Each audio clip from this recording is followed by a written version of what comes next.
The Garden of Contentment. Long ago, there was a king who lived in a golden palace. He had everything a man could dream of: riches, jewels, silks, and servants.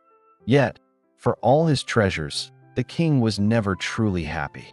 Every morning, he walked through his royal garden, filled with rare flowers from distant lands, fountains that sparkled in the sun, and birds in cages that sang sweet songs. Still, he frowned. "Why am I not content?" he often muttered. "There must be more, something greater, something grander." One day, as he wandered beyond the palace walls, he came upon a small cottage. Behind it was a tiny garden, nothing like his own. There were no fountains or golden statues, no rare flowers from faraway lands. Instead, it had rows of beans and carrots, a few bright marigolds, and a single apple tree heavy with fruit.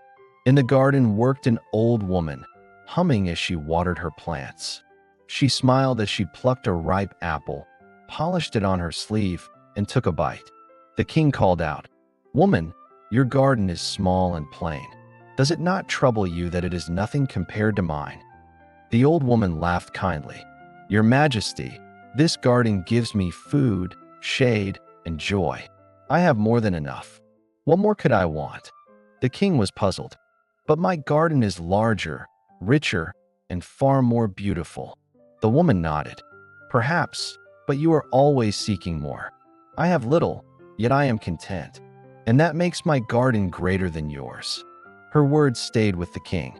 That night, as he sat in his palace surrounded by gold, he thought of the woman's smile, the simple apple in her hand, and the peace in her eyes. Slowly, he began to change. He still tended his royal garden, but he also planted beans and carrots, marigolds and apple trees, things that fed not only the eyes, but the heart. And with time, the king learned that true contentment does not come from having the grandest garden, but from being grateful for the one you already have.